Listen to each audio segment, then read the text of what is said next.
తీన్మార్ మల్లన్న ఇది ఆయన కాంగ్రెస్ ఎమ్మెల్సీ అని చెప్పుకుంటాడు ఏదో కానీ ఆయనకు పదవి కావాలి, కాంగ్రెస్ కండవ కప్పుకున్నాడు కాబట్టి ఆ మాత్రం ఎమ్మెల్సీ గెలిచిండు. కానీ గతంలో ఉత్తమ్ కుమార్ రెడ్డి గారి మీద పోటీ చేసిండు హుజూర్ నగర్ లో. ఎన్ని వచ్చినాయి తీన్మార్ మల్లన్నకి? ఆయన కాంగ్రెస్ కండవ కప్పుకోకుండా బీజేపీ కండవ కప్పుకోను, బీఆర్ఎస్ కండవ కప్పుకోను, లేకపోతే అప్పుడు కోదండరామ్ సార్ పార్టీ టీజేఎస్ కండవ కప్పుకోను, లేకపోతే ఇండిపెండెంట్ పోటీ చేసో ఒక్క ఎమ్మెల్సీ కానీ ఎమ్మెల్యే కానీ ఇంకోటి కానీ గెలవమనండి చూద్దాం. చెప్పండి, ఏది గెలిచే సత్తా ఎక్కడ లేదు.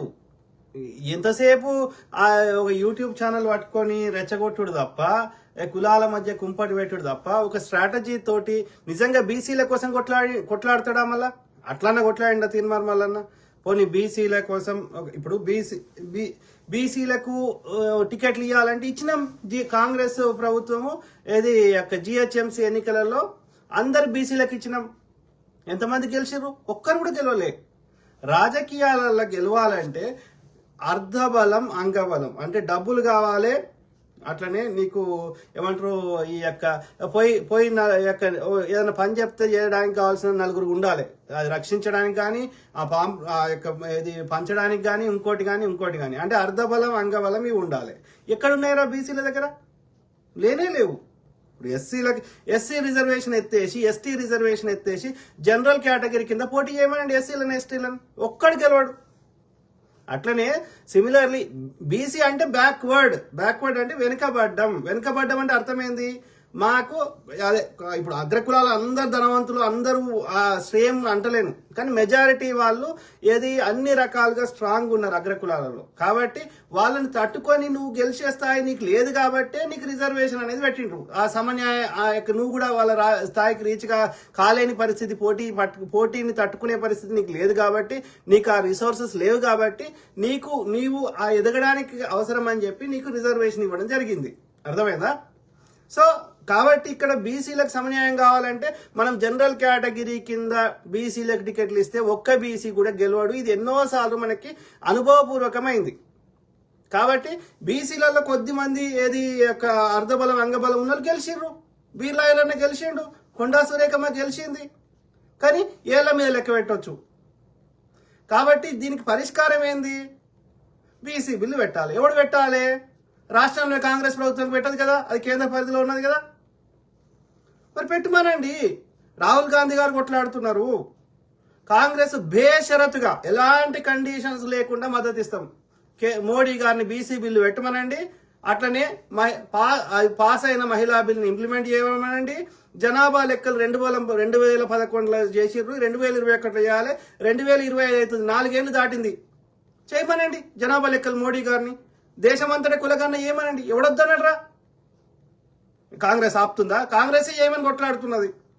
చెయ్యరు ముండ కొడుకులు. ఒక్క బీజేపీ పాలిత రాష్ట్రంలో కులగణన లేదు, దేశమంతటా జనగణన లేదు.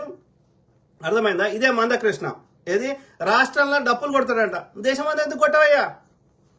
కేంద్ర ప్రభుత్వంలో వర్గీకరణ వద్దా? మిగతా రాష్ట్రాల్లో వద్దా? బీజేపీ పాలిత రాష్ట్రాల్లో వద్దా? అంటే ఎక్కడ కాంగ్రెస్ ప్రభుత్వం ఉంటే అక్కడ కయ్యం పెట్టాలి, చిచ్చు పెట్టాలి. ఎందుకోసం? వీళ్ళ చిల్లర రాజకీయం కోసం. ఇదే తీన్మార్ మల్లన్న ఏనాడు మోడీ గారిని బీసీ బిల్లు పెట్టమని కొట్లాడిండు? చెప్పండి. ఏనాడు ఇదే తీన్మార్ మల్లన్న దేశం అంతటా బీజేపీ పాలిత రాష్ట్రాల్లో కులగన్న ఏమని చెప్పి కొట్లాడిండు? చెప్పండి. అట్లనే ఇవాళ అసలు కాంగ్రెస్ ప్రభుత్వం ఎప్పుడన్నా ఊహించినామా? ఇదే కేసీఆర్ గారు ఉన్నప్పుడు అరెస్టులు చేసుడు తప్ప, ఎవడన్నా ధర్నా చౌకులు ఎత్తేసిండు తప్ప ఒక నిరసన తెలపనిచ్చిర్రా? మన గ్రామ సభలు పెడుతున్నాం, ప్రజల అభిప్రాయాన్ని తీసుకుంటున్నాం కదా, ప్రజల్ని భాగస్వామ్యులను చేస్తున్నాం. ఇలా కాంగ్రెస్ లో ఉన్నన్ని ఏది బీసీ ఎస్టీలకు వచ్చినన్ని పదవులు బీజేపీలో కానీ బీఆర్ఎస్ లో వచ్చినాయా? ఇలా కాంగ్రెస్ కి రాష్ట్ర స్థాయిలో పిసిసి ప్రెసిడెంట్ ఎవరు? మహేష్ కుమార్ గౌడ్. ఎవరు? గౌడ్, బీసీ. అర్థమైందా? ఇవాళ ఉప ముఖ్యమంత్రి గారు ఎవరు? బట్టి విక్రమార్క గారు, దళిత్, ఎస్సీ. అట్లనే బోర్డులలో అనేక బోర్డులలో బీసీ ఎస్సీ ఎస్టీలో ఎక్కువ శాతం ఉన్నారు. అది కాకుండా మంత్రులు సీతక్క ఎవరు? ఎస్టీ. అర్థమైందా? దామోదర్ రాజ నరసింహ ఎస్సీ. అట్లా మీరు తీయండి. అట్లా బీజేపీలో బీఆర్ఎస్లో పేర్లు చెప్పండి నాకు. రాజస్థాన్లో గెలిస్తే బీసీ ముఖ్యమంత్రి చేస్తా అన్నాడు, తెలంగాణలో గెలిస్తే బీసీ ముఖ్యమంత్రి చేస్తా అన్నాడు, అస్సాంలో గెలిస్తే బీసీ ముఖ్యమంత్రి చేస్తా అన్నాడు. తెలంగాణలో వాళ్ళు గెలవలేదు, రాజస్థాన్లో గెలిచిర్రు, అదేవిధంగా అస్సాంలో గెలిచిర్రు. ఎవరిని చేసిర్రు? బాపనోని ముఖ్యమంత్రి చేసిర్రు, బ్రాహ్మణ్ని ముఖ్యమంత్రి చేసిర్రు. ఇది వాడు బ్రాహ్మణుల పార్టీ. పోనీ బీఆర్ఎస్కి ఒక బీసీని లేకపోతే ఎస్సీని బీఆర్ఎస్కి అధ్యక్షుని ఏమని చూద్దాం. కాంగ్రెస్ పార్టీ ఎట్లయితే మహేష్ గౌడ్ కుమార్ గౌడ్ బీసీని చేసిందో అట్లనే బీఆర్ఎస్ పార్టీకి అధ్యక్షుడిని ఒక బీసీనో ఎస్సీనో ఏమని చూద్దాం దమ్ముంటే. సభ మీదకి వస్తే ఎస్సీని నీడం దాల్గనీయలే కేసీఆర్. దమ్ముంటే చేయండి రా. ఇక బీజేపీలో కాక మొత్తం 99% ఇప్పటికి 90% లేదా 99% బీజేపీని స్థాపించిన ఎవరు? మహోపాధ్యాయ. ఎవరు? బ్రాహ్మణుడు. వాజ్పేయి బ్రాహ్మణుడు. అర్థమైందా? ఇక ఆర్ఎస్ఎస్ స్థాపించిన ఆయన ఎడ్గేవాకర్ బ్రాహ్మణుడు. గాంధీని చంపినటువంటి నాథూరామ్ గాడ్సే బ్రాహ్మణుడు. అట్లా నువ్వు ఎవరినైనా తీసుకో. నడ్డా బ్రాహ్మణుడు, అద్వానీ బ్రాహ్మణుడు. అది బ్రాహ్మణుల పార్టీ. నేను చెప్తలేను, ఏదో కాంగ్రెస్ పార్టీ యొక్క అభిమానంతో నేను తప్పు చెప్తున్నా అనుకుంటే, బీజేపీ యొక్క official spokes person Muralidhar Rao అనేటోడు చెప్పిండు, హమారా ఏక్ జై మే బ్రాహ్మణి హై, దూసరా జై మే బనియా హై. వాళ్ళ పార్టీ వాళ్ళే అధికారికంగా ఒప్పుకుంటున్నారు. ఇది వాస్తవం కూడా. మోడీ బనియా, అమిత్ షా బనియా. చెప్పండి, ఎవరు ఆపుతున్నారు? కాంగ్రెస్ అడ్డుపడుతుందా? మీరు ఏదైనా బిల్లులు తేగలుగుతారు, ట్రిపుల్ తలాక్ తేగలుగుతారు, రైతుల మీద నల్ల చట్టాలు తేగలుగుతారు, ఏదైనా మాకు మద్దతు ఉంది, మాకు మెజారిటీ ఉంది అని ఏమైనా చేయగలిగినప్పుడు బీసీ బిల్లు పెట్టడానికి ఎవడు ఆపుతున్నాడు?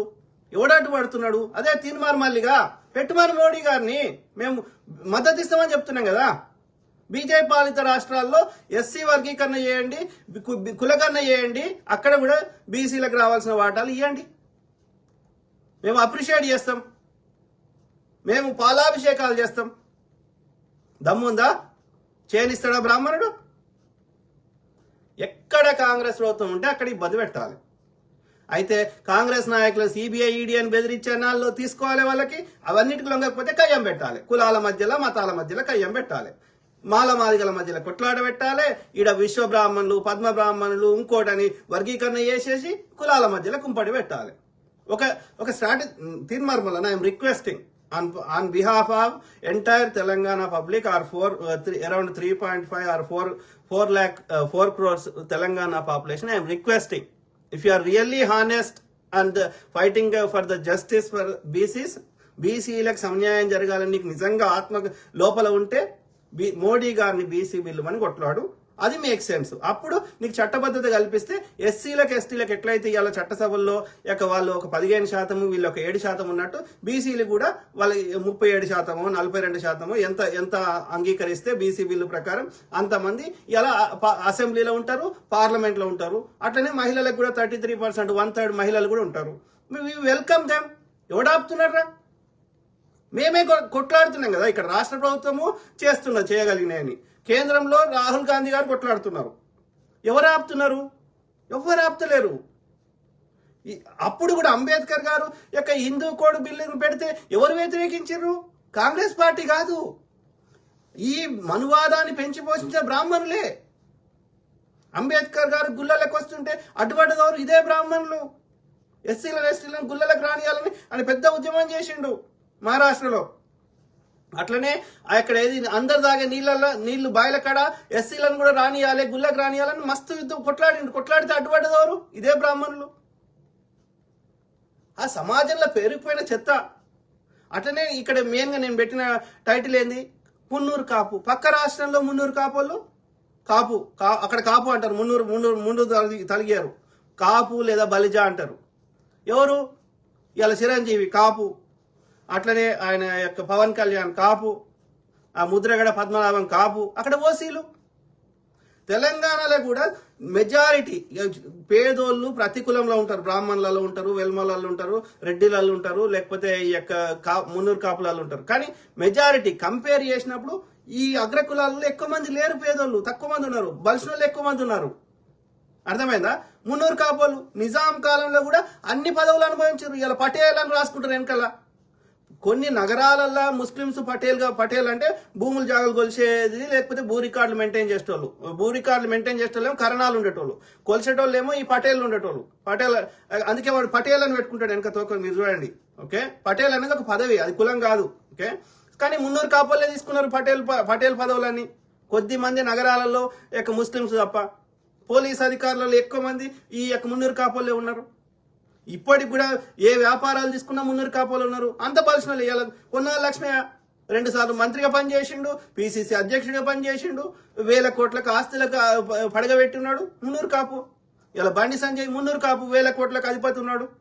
ఇలా బండి సంజయ్ కాదు, ఆయన పేరేంది, నిజామాబాద్ ఎంపీ గుండు అరవింద్, ఆయన మున్నూరు కాపు. వాళ్ళ నాయన డి శ్రీనివాస్ పిసిసి అధ్యక్షుడిగా పనిచేసిండు. ఏం చెప్తున్నా అంటే ఈ మున్నూరు కాపులు బలిసినలో ఉన్నారు. అప్పుడు టీడీపీలో అల్లాడి రాజ్ కుమార్ మున్నూరు కాపు. పోలీస్ మళ్ళీ బీడీలో వచ్చేది, బీడీల ఫ్యాక్టరీది ఎవరు, మున్నూరు కాపు. మున్నూరు కాపులు పేదోళ్ళు తక్కువ, చాలా తక్కువ. ఈ వాళ్ళు నాకు చెప్పిన ప్రకారం ఏంటంటే తండ్రి కాపు, తల్లి మున్నూరు అంటే అనేక కులాల వారు అని అర్థం. ఆయన కల్తీ అయిందని చెప్తున్నారు. తండ్రి కాపు కానీ తల్లి ఏ కులమైన అంటే వాళ్ళు ఎవరితోటైనా సంగమం చేసిర్రు, కనిపించిన స్త్రీని వదలలేదు అని అర్థం. దాని అర్థం నాకు చెప్పింది మున్నూరు కాపోలే, ఓకే, ఆ స్టోరీ. సో ఏది ఏమైనా ఏమంటున్నా అంటే మున్నూరు కాపోళ్ళు బలిసినోళ్ళే ఉన్నారు, బ్యాక్వర్డ్ లేరు, వెనుకబడి లేరు. కాబట్టి వీళ్ళని బీసీలకి వెళ్ళి తొలగించాలి. ఎందుకంటే బీసీలకు రావాల్సినటువంటి అన్ని పదవులు ఏ పార్టీలైనా, కాంగ్రెస్ అయినా, బీజేపీ అయినా, టీడీపీ అయినా, ఇంకో పార్టీ అయినా మున్నూరు కాపోళ్ళే తీసుకుంటున్నారు. మీరు రాసి పెట్టుకోండి. తీన్ మార్మల్ అన్న మున్నూరు కాపు ఏది, ఆయన ధర్మబద్ధంగా ఏనాడు సంపాదించింది లేదు. 200 కోట్ల ఆస్తికి పడగలెత్తిండు. ఎక్కడి నుంచి ఉన్నాయి? ప్రత్యేకంగా విమానం కొనుక్కుంటా అని చెప్పిండు. నేను ఎన్ని ఖర్చు పెట్టైనా గెలుస్తా అని చెప్పిండు. టికెట్ ఇమ్మని అడిగిండు. ఏది మన పాలమల్లారెడ్డి దగ్గర పోటీ చేస్తా అని వాడిని బెదిరించి 5 కోట్లు వసూలు చేసిండు. ఆయన తీన్మార్ వల్ల సంపాదించి ఎట్లా సంపాదించిండు? అది జర్నలిజం అయినా సరే జర్నలిజం చేస్తలేడు ఆయన. ఈ రాజకీయం అయినా రాజకీయం చేస్తలేడు. వాడిని మీద బెదిరియాలి, బ్లాక్ మెయిల్ చేయాలి, 5 కోట్లు సంపాదించాలి. 200 కోట్లకు అధిపతి మున్నూరు కాపు ఆయనంట బీసీ అంటే వెనకబడ్డాడంట. ఎవరికి చెప్తున్నారా నీతులు? ఓ షాల్ ఆయన ఉన్నాడు, ఓ సాకల ఆయన ఉన్నాడు, ఓ మంగళ ఆయన ఉన్నాడు, ఓ గౌన్ల ఆయన ఉన్నాడు, ఇంకా మోస్ట్ బ్యాక్వర్డ్ ఎంబీసీ కింద ఒక కట్క ఆయన ఉన్నాడు. గాళ్ళు బీసీలు అంటే చేనేత కార్మికులు ఉన్నారు. సిరిసిల్ల గోదాంపద గొడగొడి ఎడుతున్నారు. ఇది ఒక చీరలది నేతకి ఏమైనా ఇస్తే మేము బతుకుతామని చెప్పి మొత్తం బక్క చిక్కి ఉంటారు. ఇంత మొగోళ్ళు అయితే చేనేత చేసేటోళ్ళు కింది ఒకటే లుంగి కట్టుకుంటారు, పైన అయితే వస్త్రమే లేని పరిస్థితులు ఉన్నారు. గాళ్ళు అంటారు బ్యాక్వర్డ్ అంటే. వాళ్ళు పైసల పరం కట్టుకోలేరు, ఇంకోటి కట్టుకోలేరు. అట్లా అనేక కులాలు ఉన్నారు. బలిసిన మున్నూరు కాపోలు ఏడున్నారా? చూపెడతావు. బక్క చిక్కిన చాలా ఎన్నో, సాకలాయనో, మంగళాయన చూపెడతా పదా, కట్కాయనో. మున్నూరు కాపోడు ఏడున్నారు? అన్ని బలిసినోడే ఉన్నాడు.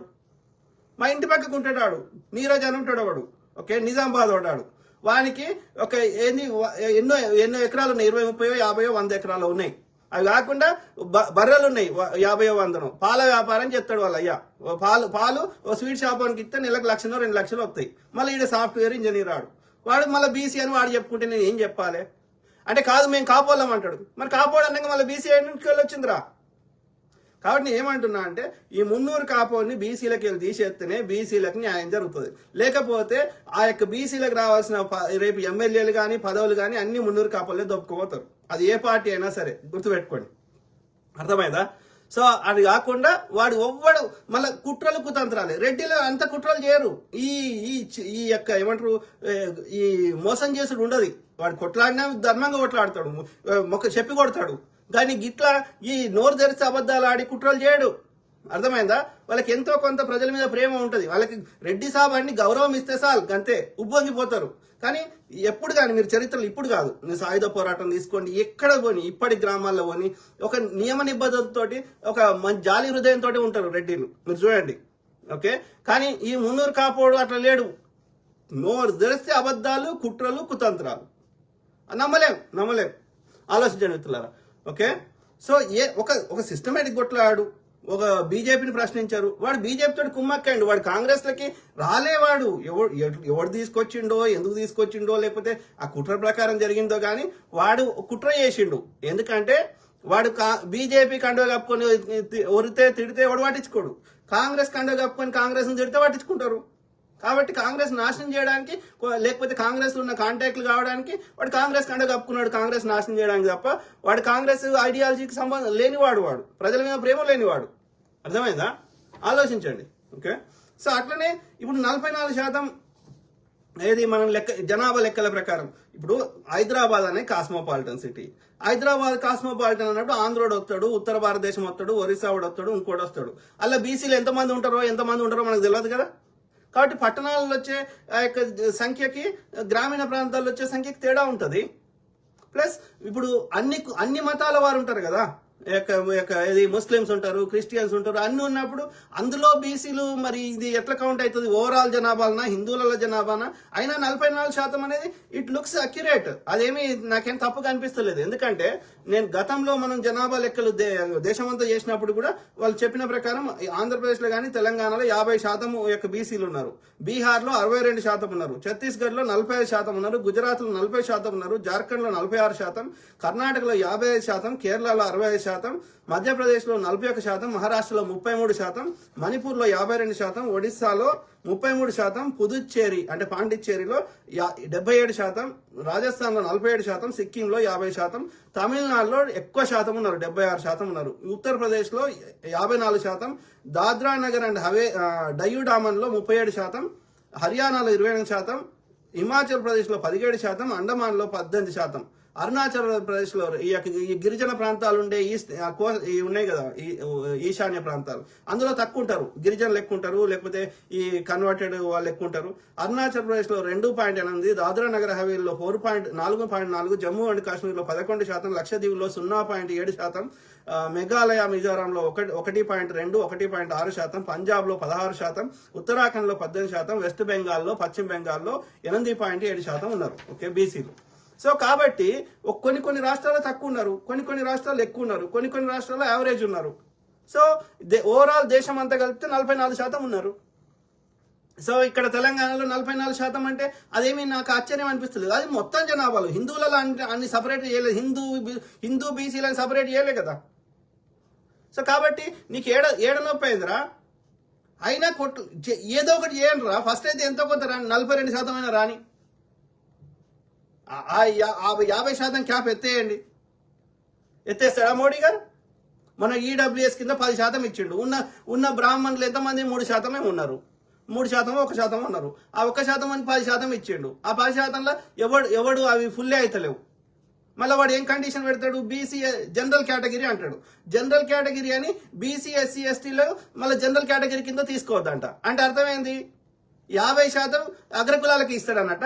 దీన్ని ఈడబ్ల్యూఎస్ మీద కొట్లాడతాడా? మళ్ళా బీజేపీ తోటి కొట్లాడు, కాంగ్రెస్ మీద బురదాలుడు తప్ప. Same thing with Mandakrishna Madiga. Okay, వీళ్ళకి ఏం లేదు. నేను గమనించింది మందకృష్ణ మాదిగ అయినా, ఆర్ కృష్ణయ్య అయినా, లేకపోతే ఈ తీన్మార్ మల్లనైనా వీళ్ళకి రావాల్సిన చిల్లర వస్తే చాలు, గంతే. ఎవడు బీసీ ఏడదొచ్చినా, ఎస్సీ ఎవడు ఏడదొచ్చినా, మాదిగలు ఏడదొచ్చినా, మంగళోళ్ళు ఏడదొచ్చినా వాళ్ళకి బాధ కాదు. అర్థమైందా? లేదు అంటే మందకృష్ణ మాదిగ గారు 30 ఏళ్ల నుంచి కొట్లాడిన ఇంకా వర్గీకరణ కాదా? రైతులు ఉద్యమాలు చేసి గంత మొండోడైనటువంటి, నిరంకుశమైనటువంటి వాడైనటువంటి, తన దోస్తు కోసం ఏమైనా దేశాన్ని అమ్ముతున్నటువంటి మోడీ గారు నల్ల చట్టాలు వెనుక తీసుకొని 700 మంది చచ్చిపోయినా కానీ కొట్లాడితే వచ్చింది. వెనుక తీసుకున్నాడు వాడు, అంత దుర్మార్గుడు. సుప్రీంకోర్టు తీర్పు ఇచ్చినా కానీ, జల్లికట్టు అది బ్యాన్ చేయమని అన్నా కానీ, తమిళనాడులో అందరూ రోడ్ల మీదకి వచ్చి కొట్లాడితే ఆ సుప్రీంకోర్టు కూడా వాపసు తీసుకున్నది. ఓకే, అట్లా తెలంగాణ ప్రజలందరూ కొట్లాడితే ఏది ఎంతమంది ఆంధ్రలో అడ్డుపడ్డా సరే తెలంగాణ ఇచ్చిర్రు. మరి అన్నప్పుడు ఈ మందకృష్ణ మాదిగ జెన్యున్ కొట్లాడి ఉంటే ఎప్పుడో వచ్చేది వర్గీకరణ. ఇప్పటికి కూడా రాష్ట్ర ప్రభుత్వం ఏమో చేయమని అంటున్నాడు కానీ కేంద్ర ప్రభుత్వం కాదు, ఎక్కువ శాతం ఏడుంటాయి ఉద్యోగాలు, ప్రభుత్వ ఉద్యోగాలు కేంద్ర ప్రభుత్వంలో ఉంటాయి. మరి కేంద్ర ప్రభుత్వంలో వర్గీకరణ వద్దా? ఇలా ఐఏఎస్లు అధికారులు ఇవన్నీ ఎక్కడ ఉంటాయి? కేంద్ర ప్రభుత్వ అధీనంలో ఉంటాయి. కేంద్రానికి కేంద్రంలో ఉన్న అన్ని శాఖలలో పదవులు ఉంటాయి కదా. మరి అక్కడ కేంద్ర ప్రభుత్వంలో వర్గీకరణ వద్దా? చెప్పండి.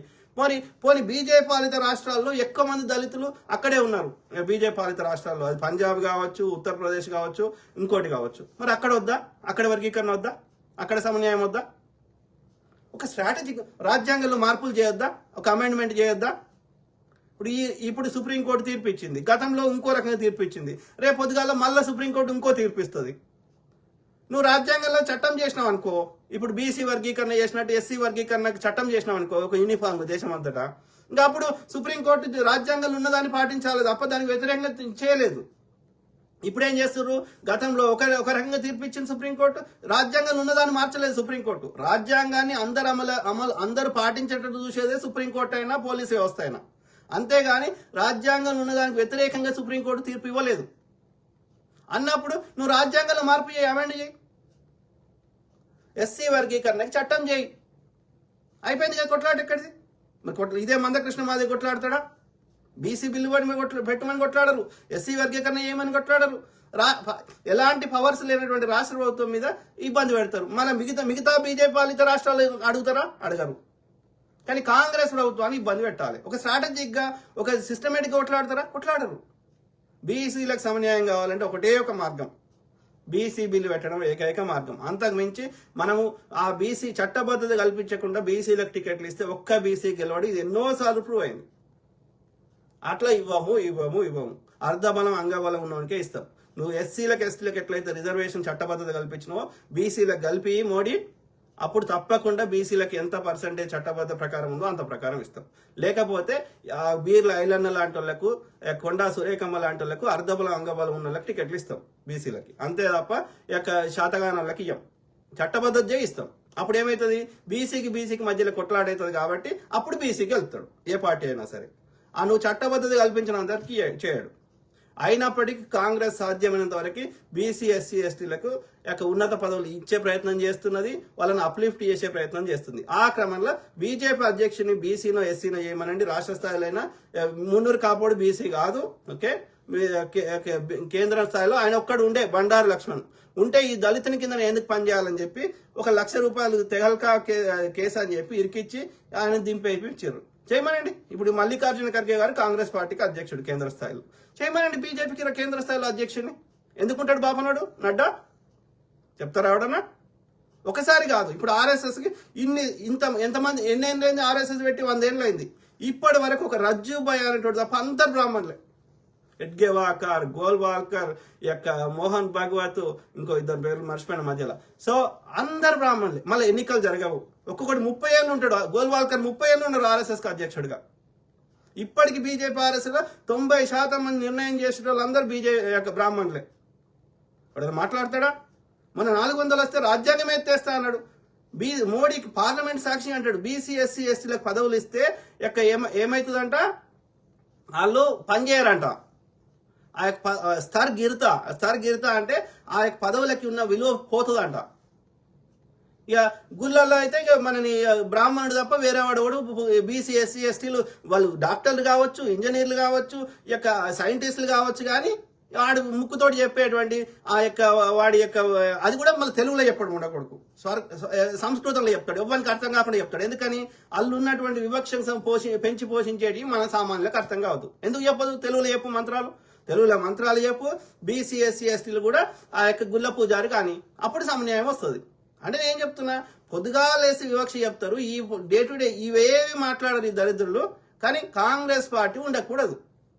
కాబట్టి కాంగ్రెస్ పార్టీ దగ్గర పైసలు లేకుండా చేయాలి. కాంగ్రెస్ పార్టీ నాయకులను సిబిఐ ఈడీ అని బెదిరించి తీసుకోవాలి. ఇవన్నీ కాకపోతే కులాల మధ్యలో మతాల మధ్యలో కొట్లాడ పెట్టాలి. ఒక స్ట్రాటజిక్ తోటి ఒక బిల్లులు పెట్టి ఒక చట్టబద్ధత కల్పించాం. ఇవాళ టాప్ 10 ఫోర్స్ లిస్ట్ లో భారతదేశం లేదు. టాప్ 10 ఇన్ఫ్లుయెన్షియల్ దేశాల్లో భారతదేశం లేదు. మరి విశ్వగురువు ఇంత చేస్తే ఉండాలి కదా. అంటే మనం పొద్దుగా వేస్తే వాట్సాప్లో చెత్త నింపుతాం. ఇలా $1కి 87 రూపాయలు అయింది. అంటే ఎంత నీచానికి దిగజారుతున్నాం, ఎంత కిందికి పోతున్నాం. అన్ని ఇండెక్స్లలో అన్నిట్లలో 160 దేశాలు 190 దేశాలు ఉంటే 141 స్థానం 161 స్థానం ఉంది భారతదేశంది. ఎందుకైతుంది? భారతదేశంలో అన్ని ఉన్నాయి, సంపద ఉంది, అన్ని ఉన్నాయి, కానీ కొద్ది మంది షేర్లు ఉన్నాయి. అందరు షేర్లు లేకుండా చేస్తున్నారు. ఎవడు చేస్తున్నాడు ఇది? గదే బ్రాహ్మణుడు చేస్తున్నాడు, గదే బీజేపీ చేస్తున్నాడు. కాంగ్రెస్ హయాంలో లేకుండే. ఇండియా డాక్టర్ మన్మోహన్ సింగ్ గారు fastest growing economy in the world అని ప్రపంచ దేశాలు ముక్కునే వేసుకొని చూసినాయి. వాళ్ళు 3% అట్లా పెరిగితే 9% పర్సెంటేజ్ పెరిగింది ప్రతి సంవత్సరం. ఇలా మళ్ళీ రివర్స్ అవుతుంది. 80 కోట్ల మందికి నేను దొడ్డు రేషన్ బియ్యం ఇచ్చిన అంటే దొడ్డు రేషన్ బియ్యం ఓడి తింటాడు, పేదోడు తింటాడు అంటే 80 కోట్ల మందిని నేను పేదోని చేసిన అని అఫీషియల్గా ఒప్పుకుంటున్నాడు బహిరంగంగా మోడీ గారు. ఇది పరిస్థితి. Very unfortunate, very unfortunate. ఇవేమి మాట్లాడు, డే టు డే సమస్యలు మాట్లాడు తీర్మానం మల్లన్న. కేంద్ర ప్రభుత్వం గురించి ప్రశ్నించారు. రాష్ట్రాన్ని మాత్రం వాడు 3 నెలలు 6 నెలలు ఏడాది కాకముందే తిట్టే తిట్టుడు ఏడాదికెళ్ళి వస్తాయరా పైసలు. వాడు 8 నెలలు ఈ ఏడాదిలో ఎన్ని పైసలు వస్తాయి అన్ని పైసలు పబ్లిక్ లో పెట్టిండు కదా, అన్ని చూపెడుతుంది కదా లెక్క. వాడు 11 ఏళ్ళలో ఏంది, వాడు 10 ఏళ్ళలో ఏంది, ఒక ఏడాదిలో అన్నీ అయిపోతాయారా? తెలంగాణ ప్రజలు 5 ఏళ్ళు ఇచ్చారు, 5 ఏళ్లలో ఏం చేసినామో అన్ని లెక్క సహా పత్రం చూపెడతాం. ఓకే, ఓపిక పట్టాలి. దరిద్రం అండా కొడుకులు మంచి ఏరో చేష్టల మీద పొద్దుగా లెస్తబులు తగులుతారు. మల్లారెడ్డి బొమ్మిరెడ్డి ఈ బ్రదర్ బీఆర్ఎస్ కు సపోర్ట్ చేస్తాడు, ఆయన చదువుదాం. మీరు ఎలక్షన్ ముందే కాంగ్రెస్ వాళ్ళకి చెప్పినారు పైసలు ఖర్చు పెట్టేటోడు దమ్మున్నోడు ఎవరికైనా టికెట్ ఇవ్వండి. Correct brother. అంటే నీకు రిజర్వేషన్ ఇచ్చేదాకా ఎస్సీలకు ఎట్లయితే రిజర్వేషన్ అమలు చట్టబద్ధత కల్పించారో డాక్టర్ బాబాసాహెబ్ అంబేద్కర్ గారి కృషి వల్ల అప్పుడున్న కాంగ్రెస్ లో ఉన్న పెద్దలు డాక్టర్ బాబాసాహెబ్ అంబేద్కర్ గారిని గౌరవిస్తూ అందులో న్యాయం ఉంది కాబట్టి అప్పుడున్న పెద్దలందరూ కలిసి చట్టబద్ధత చేయడం వల్ల ఎస్సీలకు 15%, ఎస్టీలకు 7.5% చట్టసభల్లో వాళ్ళకి అలా మనం చూస్తున్నాం. ఒక 20 ఇప్పుడు మన దగ్గర ఎంత 20 మంది ఏమో ఉన్నట్టున్నారు కదా ఎస్సీ ఎమ్మెల్యేలు. అట్లనే ఎస్టీలు కూడా 7 ఎంతమంది, నాకు కరెక్ట్ నెంబర్ నోటికి గుర్తులేదు. సో 7.5%. అట్లా బీసీలు కూడా ఉంటారు. ఎప్పుడు ఉంటారు? బీసీ బిల్లు పెట్టు 42%. ఎస్సీలకు ఎస్టీలకు ఎట్లయితే రిజర్వేషన్ చట్టబద్ధత కల్పించినామో రాజ్యాంగంలో అమెండ్ చేసినామో ఇది కూడా ఇస్తాం. అట్లా కాకుండా ఇస్తే గెలువము ఎన్నోసార్లు ప్రూవ్ అయింది. ఇవాళ రాజకీయాలు జనరల్ కేటగిరీలో గెలవాలంటే ఒక ఎమ్మెల్యే గెలవాలంటే 50 నుంచి 100 కోట్లు ఖర్చు పెట్టుకోకపోతే గెలిచే పరిస్థితి లేదు. ఓకే, అనేక ఖర్చులు ఉంటాయి, బహిరంగ సభలకు మీటింగ్లు ఉంటాయి, మళ్ళీ ఇవన్నీ కాకుండా మళ్ళీ వంచాలి. ఇలా మొన్న ఈటల రాజేందర్ రేపనంగా ఎన్ని వంచిండు, సికింద్రాబాద్ కిషన్ రెడ్డి ఎన్ని వంచిండు ఎంపీ ఎన్నికలకి నాకు తెలిసి ఒక 200 కోట్లే వంచిండు. అర్థమైందా? ఒక్కొక్కరికి ఇంకా ఎంపీ కదా 4-5 అసెంబ్లీ నియోజకవర్గాలు కలిపితే ఒక ఎంపీ నియోజకవర్గం అవుతుంది. ఒక్కొక్కరికి 2,000 ఇచ్చిండు రేపనంగా. లేకపోతే వాళ్ళ రిపోర్ట్లు ఏమొచ్చినాయి, గెలవని చెప్పారు. గెలవని చెప్తే అప్పుడు వంచిండు ఈటల రాజేందర్, పంచితే గెలిచిండు. ఈ కిషన్ రెడ్డి అయినా అదే పరిస్థితి, ఈ ఈటల రాజేందర్ అయినా పరిస్థితి. మరి 200 కోట్లు ఖర్చు పెట్టి ఇప్పుడు గెలుతామో లేదో తెలియకుండా కానీ 200 కోట్లు ఖర్చు పెట్టి పారవోసుకునే స్థాయి ఎవరికి ఉంది? ఏ బీసీకి ఉంది? లేనప్పుడు టికెట్ ఇస్తే ఎట్లా గెలుస్తాం? గెలవం. అంత ఈజీ కాదు. ఇవాళ కరీంనగర్లో ఇచ్చినాం, ఆయనకి ఏంది ఇంకా అగ్రకులం ఆయనకి ఇచ్చినాం వెలచాల అనటానికి. ఎడ గెలిచినాం? పైసలతో రాజకీయం అయిపోయింది. కాబట్టి ఇప్పుడు ఎస్సీలు గెలిచిర్రు. ఆయన పేరేంది తుంగతుర్తిలో ఆయన పేరేంది సామెల్కి ఇచ్చినాం, గెలిచిండు. తక్కువ ఖర్చు దాదాపు కొన్ని లక్షలలో గెలిచిండు. ఎందుకు లక్షలు ఖర్చు పెట్టినా గెలిచిండు. ఎందుకు గెలిచిండు? అది రిజర్వ్డ్ సీట్ కాబట్టి. నీకు బీసీలకు రిజర్వేషన్ కలిపి తప్పకుండా 5-10 లక్షలు ఖర్చు పెట్టుకుని 50 లక్షలు ఖర్చు పెట్టుకుని గెలుస్తాడు. కానీ జనరల్ కేటగిరీలో 200 కోట్లు ఖర్చు పెట్టుకునే స్థాయి ఏ బీసీకి ఉంది? చాలా తక్కువ మంది. అదే చెప్పిన కదా, బీర్లాయిల్ అన్న లాంటి వాళ్ళకి, లేకపోతే ఈర్లపల్లి శంకర్ అన్న లాంటి వాళ్ళకి, లేకపోతే కొండా సూర్యకమ్మ లాంటి వాళ్ళకి, వాళ్ళకి రియల్ ఎస్టేట్ దందాలు చేసుకుని కొన్ని బాగానే సంపాదించుకున్నారు కాబట్టి వాళ్ళు ఖర్చు పెట్టారు, గెలిచారు. మిగతా వాడు ఏబీసీ వాడికి చెప్పండి ఎంతమంది ఉన్నారు? పెట్టమనండి. 100-200 కోట్లు ఖర్చు పెడతామనండి, బీసీలకే టికెట్లు ఇద్దాం. ఎవరికి ఇస్తే ఏమైంది? కాంగ్రెస్ పార్టీ అధికారం వస్తుంది, వాళ్ళు ఎవడొస్తుంది? ఎవరికేది ఏం లేదు కదా. అవును బ్రదర్, అన్ని కామెంట్లు పెడతా కదా బ్రదర్. సదార్ సింగ్ నేను ఏది పెడతా దాని కింద గిట్లనా ఎక్కిరించిన ఎడ్డిచ్చినట్టు పెడతాడు ఈ సదార్ సింగ్ బ్రదర్. అని బీజేపీ సపోర్ట్ చేస్తాడేమో కానీ ఎవరికైనా చేసుకో, అది తప్పు, నేనేం తప్పు అట్ట. కానీ ప్రతిదానికి వాళ్ళు ఎంత మంచిగా చెప్పినా, ఎంత న్యాయంగా చెప్పినా, ఎంత రీసెర్చ్ చేసి చెప్పినా దాని కింద ఎడ్డిచ్చినట్టు కామెంట్ పెడతాడు. ఇప్పుడు పెట్టు, చదువుతా మీనింగ్ఫుల్ ఆన్సర్ ఇస్తా. నువ్వు కావాలంటే లైవ్లో రా, నువ్వు కూడా చెప్పు, ఏం చెప్తావు చెప్పు ప్రజలకి. నేను చెప్పింది కరెక్టా, నువ్వు చెప్పింది కరెక్టా, ప్రజలు నిర్ణయిస్తారు. అంతేగాని ఎవరు చూడనప్పుడు ఏదో ఎడ్డిచ్చినట్టు కామెంట్ పెడితే నేను డిలీట్ చేస్తాను. అది మేక్ సెన్స్ కదా. లేకపోతే ఎందుకు? నువ్వు న్యాయబద్ధంగా పెట్టు, ఉండని. నేను నిజంగా నేను చెప్పిన తప్పు ఉంటే ప్రూవ్ చేయి, ఉండని. ప్రజలు నిర్ణయిస్తారు నేను చెప్పిన తప్ప, నువ్వు చెప్పిన తప్ప. కానీ కావాలని ప్రతిదానికి ఎడ్డిచ్చినట్టు మాట్లాడుతా అంటే it does not make sense కదా. సో అది మిత్రులారా, మాట్లాడుతూనే ఉంటా, ప్రతి అంశం మీద అవగాహన చేస్తా. అది ఒక కుట్ర ప్రకారం తీర్మార్ మల్లన్న వీళ్ళకి పంపించారు. ఎందుకంటే ఆయన కాంగ్రెస్ అని ఇప్పుడు బక్క జడ్సన్ ఉండే, కాదు నిజంగా కాంగ్రెస్ ఇలా పొద్దుగాలేస్తే కాంగ్రెస్ ని తిడుతున్నాడు, కాంగ్రెస్ ని ఇది చేసిండ్రు అది చేసిండ్రు అంటాడు. పొన్నాల లక్ష్మయ్య తిడుతున్నాడు కాంగ్రెస్ ని పొద్దుగాలేస్తే. ఆయన పేరేంది శ్రవణ్ దాస్ తిడుతున్నాడు. మరి నీకు నిజంగా కాంగ్రెస్ ఐడియాలజీ నచ్చినోడివి, కాంగ్రెస్ అంటే చెడ్డది అన్నప్పుడు 15 ఏళ్ళు 20 ఏళ్ళు 30 ఏళ్ళు కాంగ్రెస్ లో ఉంటారా ఎవడన్నా? ఇదే పొన్నాల లక్ష్మయ్య గారు తీసుకుందాం ఎగ్జాంపుల్. ఆయన అమెరికాలో చదువుకొని మాస్టర్ చేసి ఇక్కడ సైంటిస్ట్ గా ఆ యొక్క పనిచేసి తర్వాత ఉన్నత పదవులు ఇక్కడ సంపాదించుకొని, అంటే టాలెంటెడ్ పర్సన్, గుడ్ మంచి విజ్ఞానం ఉన్నది, తెలివి కల్లోడు, అంటే ప్రతిదాన్ని అవగాహన చేసుకుంటాడు, విశ్లేషిస్తాడు. సో ఇంత ఉన్నోడు అప్పుడు రాజీవ్ గాంధీ గారు ఏం చేశారంటే, ఈ యొక్క విదేశాల్లో ఉన్నటువంటి టాలెంటెడ్ పీపుల్, మీకు ఇంత టాలెంట్ ఉంది కదా రాయ్యా, ఈడేం చేస్తారు జీతగాలు లెక్క, మన భారతదేశంకి వచ్చి ఏమైనా మా ప్రభుత్వంలో పార్టిసిపేట్ చేయండి, నేను మీకు కావాల్సిన టికెట్లు ఇస్తా, అన్ని ఇస్తా, రమ్మంటే అప్పుడు గీతారెడ్డి గారు, పొన్నాల లక్ష్మయ్య గారు ఇట్లాంటి వాళ్ళందరూ వస్తే వాళ్ళకి గుర్తించి వాళ్ళని కాంగ్రెస్ పార్టీలో టికెట్లు ఇచ్చిర్రు, కాలక్రమేణా గెలిచిర్రు. 30 ఏళ్ళు ఉన్నాడు, పిసిసి ప్రెసిడెంట్ గా పనిచేసిండు, తెలంగాణ వచ్చినాక కూడా. సో తర్వాత ఐటీ శాఖ మంత్రిగా పనిచేసిండు, భారీ నీటిపారుదల శాఖ మంత్రిగా పనిచేసి లాస్ట్ లో ఆ యొక్క జనగామలో టికెట్ రాలేదు. ఎందుకంటే అక్కడ గ్రౌండ్ రిపోర్ట్స్ ప్రకారం ఎందుకంటే ఈనాడు గ్రౌండ్ లో ఉండకపోయేసరికి వాళ్ళ కోడలు మంచి టాలెంటెడ్ ఉంది, ఆమె పేరుని మర్చిపోయాను.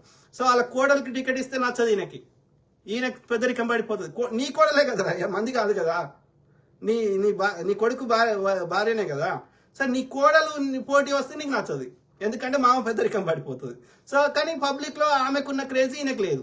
ఈయన చూసి ఈయన ఎందుకంటే ఆయన జనగామ పోయేది చాలా తక్కువ, ఎన్నికల ముందు ఏదో వస్తాడు కానీ గ్రౌండ్లో ఉండకపోతే ఎట్లా ఓట్లు పడతాయి? పడాయి కాబట్టి కాంగ్రెస్ టికెట్ ఇవ్వలేదు. ఎవరు గెలిచే అవకాశం ఉందో ఆ ప్రతాప్ రెడ్డికో ఇంకొకరికో ఆయనకి ఇచ్చిర్రు. ఇక నన్ను కాదని, ఇంత సీనియర్ నాయకుని కాదని, తోటమట్ట కాదని, నాకు ఇవ్వలేదని బీఆర్ఎస్ పార్టీలోకి పోయిండు. అర్థమైందా? ఉంటే కాంగ్రెస్ రేపు కేంద్రంలో వస్తేనో ఇప్పుడు ఉంటేనో ఏదో ఒకటి వేరే పదవాన్ని ఇచ్చేటోళ్ళు, ఎమ్మెల్సీ ద్వారా కూడా మంత్రి చేసేటోళ్ళు కదా. అంటే నేను ఏం చెప్తున్నా ఇక్కడ ఓవరాల్ స్టోరీ అంటే, నీకు కాంగ్రెస్ ఐడియాలజీ నచ్చినప్పుడు 30 ఏళ్ళు ఎందుకుంటావు? అన్ని పదవులు అనుభవించి ఇవాళ కాంగ్రెస్ ని బయటకు వెళ్ళిపోయి నీకు పదవి రాకపోతే కాంగ్రెస్ ని తిడుతున్నావు అంటే అది నీ క్రెడిబిలిటీ, నీ విశ్వసనీయతనా లేకపోతే కాంగ్రెస్ పార్టీ విశ్వసనీయతనా? మంచి లేకపోతే వాడు ఉండడు కదా అన్ని రోజులు. నేను ఆయన అంటలేను. సో అంటే వాడు అనేది నేను జనరల్ క్యాజువల్ వచ్చింది, కానీ పొన్నాల లక్ష్మయ్య గారు సార్ని గౌరవిస్తూనే మాట్లాడుతున్నా. అంత పెద్ద సారు 80 ఏళ్ళకి వచ్చిండు. సో ఈ సారు కాంగ్రెస్ పార్టీ నచ్చకపోతే గిన్నేళ్ళు ఎందుకుంటాడు అని నేను అడుగుతున్నా. అంటే ఇక్కడ నేను ఏం చెప్తున్నా, వాళ్ళ స్వార్థమే ఉంది ఇక్కడ. వాళ్ళ కాంగ్రెస్ ఐడియాలజీ నచ్చింది కాబట్టే ఉన్నారు, కానీ ఐడియాలజీతో పాటు పదవులు కావాలి. ఈ పదవులు లేకపోతే వాళ్ళు ఫ్లేట్ ఫిరాయిస్తారా? ఇక్కడ అన్ని పదవులు అనుభవించి వాళ్ళకి పోయినాక రోజు పొద్దుగాలేసి తిడితే ఎవరు నమ్ముతారు? పక్క జడ్సన్ అన్న.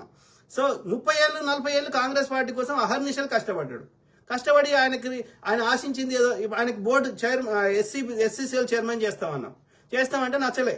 ఈ మంత్రి కావాలన్నాడు, మంత్రి ఆశించిండో ఇంకేం ఆశించిండో నాకు కరెక్ట్ తెలియదు.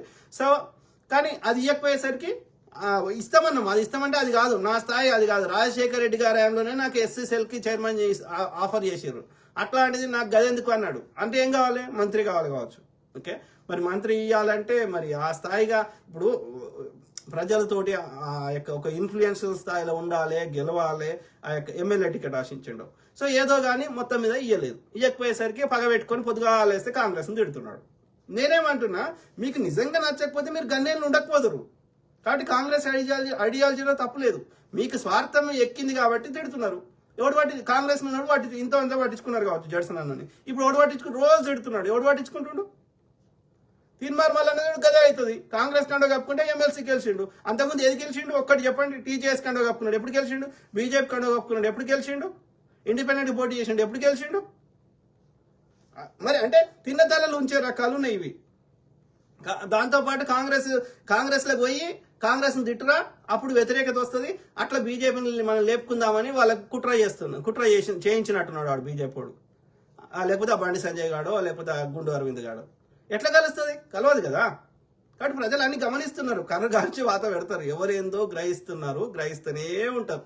ఓకే, ఎవరి లోపల నిజాయితీ ఉందో, ఎవరు వాళ్ళకి మంచి చేస్తారనిపిస్తే వాళ్ళు పట్టం కడతారు. వాళ్ళకి అందుబాటులో ఉండి వాళ్ళకి మంచి చెడు పట్టించుకొని అది వాళ్ళ డబ్బులు, వాళ్ళు పొద్దుగాలేస్తే శ్రమించి కష్టపడి వాళ్ళు కొనుక్కునే ఉప్పు పప్పు మీద వాళ్ళు ట్యాక్సులు కడితే, లేకపోతే వాళ్ళ యొక్క ఇన్కమ్ ట్యాక్స్ లో ఇంకో ట్యాక్స్ లో కడితే, వాళ్ళు కొనుక్కున్న వస్తువు ఇంపోర్ట్ ట్యాక్స్ అంటే ఇంపోర్ట్ ట్యాక్స్ కడితే, పెట్రోల్ మీద పెట్రోల్ పోయించుకుంటే అది ట్యాక్స్ కడితే, అవి ప్రజల డబ్బులు ఎవరు సద్వినియోగపరుస్తున్నారు, ఎవరు దోసుకుంటున్నారు అనేది వాళ్ళకి తెలియదా? చూస్తలేరా? సో కాబట్టి తప్పకుండా ఎవరు మంచిగా చేస్తారు అనిపిస్తే వాళ్ళకి పట్టం కడతారు. మీరు ఎన్ని కుట్రలు చేసినా, ముఖ్యంగా దక్షిణాదిలో అయితే అసలే నమ్మరు. ఎందుకంటే ఇక్కడ ఉన్న వాళ్ళు చాలా చైతన్యం గల ప్రజలు. ఓకే, అది ఎన్నోసార్లు ప్రూవ్ అయింది. ఇది ఒక ఫస్ట్ టైం కాదు. ఇప్పుడు ఇదేం ఫస్ట్ టైమా? సాయుధ పోరాటం తెలంగాణలోనే వచ్చింది, రాడికల్స్ నక్సలైట్ ఉద్యమం ఇది వచ్చింది, భూదాన ఉద్యమాలు వచ్చినాయి. ఎందుకు వస్తాయి? ఇక్కడ చైతన్యం ఎక్కువ ఉన్నది కాబట్టి, అన్యాయాన్ని భరించారు కాబట్టి, అన్యాయం చేసుకొని తన్ని ధర్మేసిర్రు. That will continue. అందుకే దక్షిణాదిలో బీజేపీ కూడా వస్తలేడు. తమిళనాడు రమ్మని చూద్దాం, కేరళలో రమ్మని చూద్దాం, కర్ణాటకలో కులాల మధ్యలో కొట్లాట పెట్టి ఒకసారి వచ్చిండు, మళ్ళా రమ్మన్. బీజేపీ పాలనలో ఎంత 40% కమిషన్ తీసుకున్నారు, కర్ణాటకని అన్ని రకాల ఇబ్బంది పెట్టిర్రు, ప్రతిసారి పేపర్ లీక్లు అయ్యేటి, అవన్నీ భరించలేక మళ్ళీ కాంగ్రెస్ కోటేసిర్రు, మళ్ళా రమ్మన్. ఉత్తరాదిలో కూడా రాకపోతుండే. ఆ కాంగ్రెస్ నాయకులని సిబిఐడి బెదిరించి కొనుక్కొని ఆడ మోసం చేసి, ఈవీఎంల ద్వారా మోసం చేసి వస్తున్నాడు తప్ప ఆడ కూడా చాలా రాష్ట్రాలు రాలేడు.